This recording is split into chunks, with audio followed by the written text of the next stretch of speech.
Assalamualaikum warahmatullahi wabarakatuh. Perkenalkan, saya Srit Alfa Aulia dengan NIM 23020744274 dari kelas 2023G. Di sini saya akan menceritakan tentang asal-usul Telaga Warna. Alkisah di Jawa Barat terdapat kerajaan bernama Kutatanggahan yang dipimpin oleh raja, yakni Prabu Swartalayana dengan istrinya yang bernama Ratu Purbamana. Mereka berdua adalah sepasang suami istri yang bijaksana dan selalu mementingkan kepentingan rakyat. Mereka selalu menyempatkan diri untuk mengelilingi negeri hanya untuk menemui rakyat-rakyatnya yang berada di seluruh negeri. Mereka selalu menyempatkan untuk berbincang-bincang dengan rakyatnya. Mereka selalu menyempatkan hal tersebut hanya untuk sekedar menanyakan kabar ataupun menanyakan aktivitas apa yang sedang mereka lakukan saat-saat ini.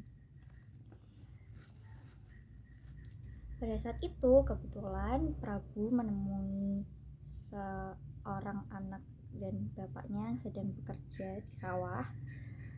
Melihat hal tersebut, Prabu pun mengajaknya berbicara, yakni dengan hanya menanyakan kabar. "Apa kabar rakyatku?" kata Prabu. Dan dijawab oleh anak kecil, yakni anak dari rakyatnya tersebut. "Aku baik, Prabu. Bagaimana dengan kabarmu, Prabu?" tanya anak kecil tersebut. Mendengar hal tersebut, Prabu pun tersenyum. "Aku baik. Yang bisa engkau lihat aku baik, Asep," panggil Prabu. Melihat hal tersebut, yang dirasakan Ratu hanyalah kesedihan yang mendalam, dikarenakan sampai saat ini Ratu belum dikaruniai seorang anak. Sepulangnya dari mereka berkeliling negeri, Ratu pun termenung di dalam kamarnya. Ratu hanya memikirkan mengapa dia belum dikaruniai anak oleh Yang Maha Kuasa. Melihat hal tersebut, Prabu pun mendekat dan menanyakan apa yang sedang dirasakan oleh istrinya tersebut. Prabu pun bertanya, "Wahai istriku, sedang apa engkau?" Mendengar hal tersebut, Ratu pun menjawab, Wahai Prabu, aku hanya merasa sedih.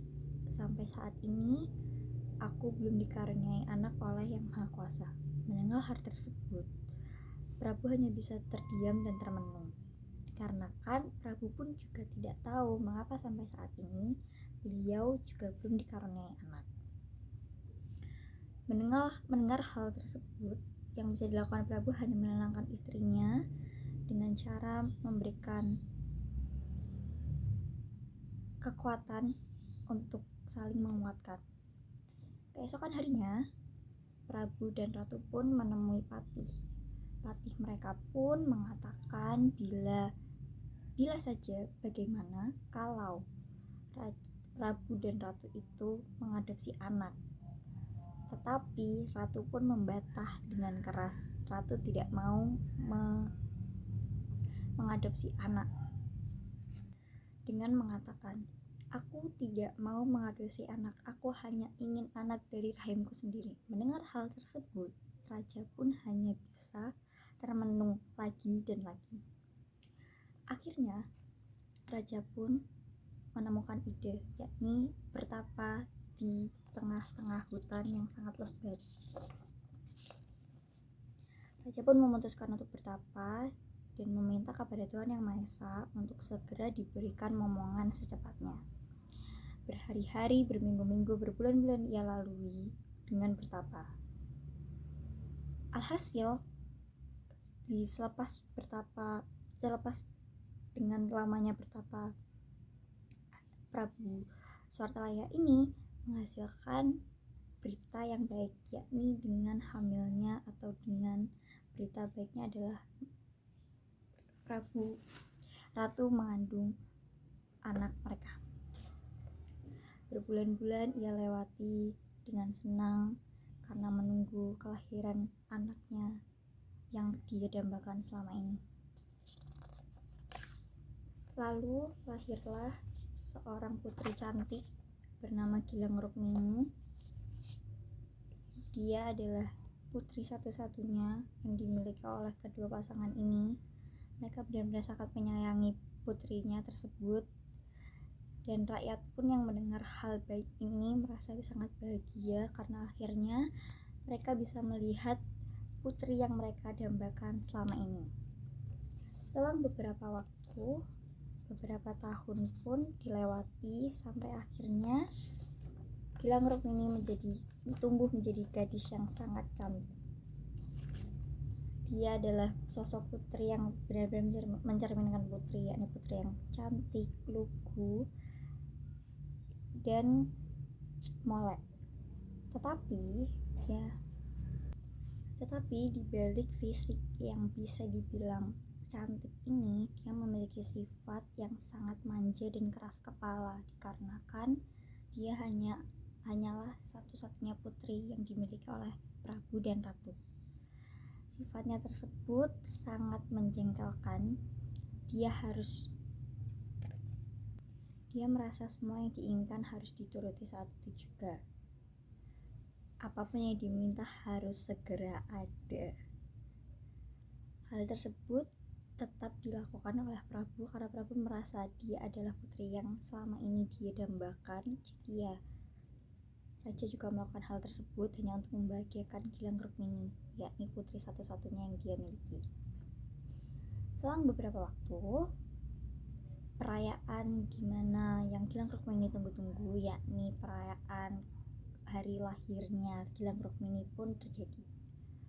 Semua rakyat, semua staf kerajaan, semua warga yang ada di kerajaan merasa sibuk akan hal ini untuk menyiapkan perayaan ulang tahun Gilang Rukmini yang ke-17 tahun. Perayaan yang akan sangat megah ini akan dilakukan secara bersama dengan rakyat-rakyat yang ada di Kota Tanggahan.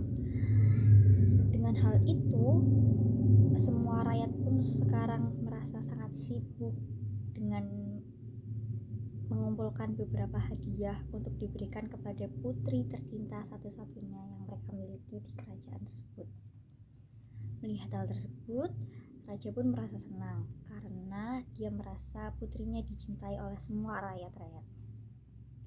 Akhirnya Raja pun menemui salah satu rakyatnya, yakni kakek tua, yang memberikan batu berwarna yang sangat indah. Tapi tidak mungkin bila batu tersebut hanya diberikan secara cuma-cuma. Akhirnya Raja pun menemui pemahat batu yang ada di kerajaan tersebut. Dia memberitahu bahwa dia ingin membuat kalung dari batu yang diberikan oleh rakyatnya tadi. Dia berpikir untuk memberikan hadiah yang terbaik untuk putrinya dari batu tersebut. Terpikirkanlah untuk dibuatnya kalung. Karena Gilang Rukmini sangat molek dan sangat cantik, jadi yang terpikirkan di kepala Prabu hanyalah kalung. Mendengar hal tersebut, pemahat batu pun merasa senang dan merasa terhormat karena bisa membuatkan hadiah, bisa ikut serta membuatkan hadiah untuk putri tercinta mereka. Prabu pun mengatakan, "Wahai pemahat batu, bisakah engkau membuatkan aku kalung yang indah dari batu yang indah ini?" Pemahat batu pun menjawab, "Dengan senang hati Prabu, aku akan membuatkan kalung yang indah yang hanya bisa dimiliki oleh Gilang Rukmini saat ini." Dengan mendengar hal tersebut, Prabu pun merasa senang karena dia benar-benar bisa memberikan hadiah yang paling indah untuk putri satu-satunya tersebut. Selang beberapa waktu, akhirnya kalung itu pun jadi, dan perayaan besar-besaran ulang tahun Gilang Rukmini pun terjadi juga.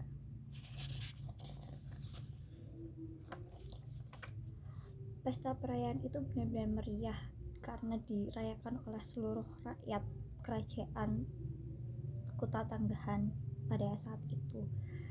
Raja dan Ratu pun merasa sangat bangga dengan apa yang mereka lihat saat ini, dikarenakan semua orang sangat mencintai Gilang Rukmini. Gilang Rukmini pun yang merasa disayang oleh rakyat pun juga merasa senang. Sampai akhirnya detik-detik di mana Prabu memberikan kalung tersebut sebagai hadiah untuk Gilang Rukmini di atas panggung untuk agar bisa dilihat oleh rakyat-rakyatnya. Nah, ini adalah hadiah kalung dari rakyat-rakyat untuk kamu. Mendengar hal tersebut, Gilang Rukmini pun merasa senang karena bayangan dia, kalung yang dia dapatkan adalah kalung yang paling indah dengan berlian ataupun emas yang membalut kalung tersebut. Tetapi sayangnya pikiran Prabu dan Ratu mengenai ekspresi atau mengenai reaksi dari Gilang Rukmini itu hanyalah pikiran semata. Gilang Rukmini pun merasa marah melihat kalung tersebut. Gilang Rukmini pun marah. Dia mengatakan, kalung jelek apa ini yang ayah berikan kepadaku? Mendengar hal tersebut, Prabu dan Ratu merasa kecewa dan merasa kaget. Terlebih lagi rakyat-rakyat yang mendengar hal tersebut, karena rakyat-rakyat merasa Gilang Rukmini bukanlah putri yang seperti itu. Tapi ternyata kenyataannya Gilang Rukmini ini sangat menolak pemberian rakyat-rakyat kerajaan Kota Tanggahan ini. Tidak hanya mencaci maki kalung tersebut, Gilang Rukmini pun membuang kalung tersebut karena dia merasa kalung tersebut jelek. Melihat hal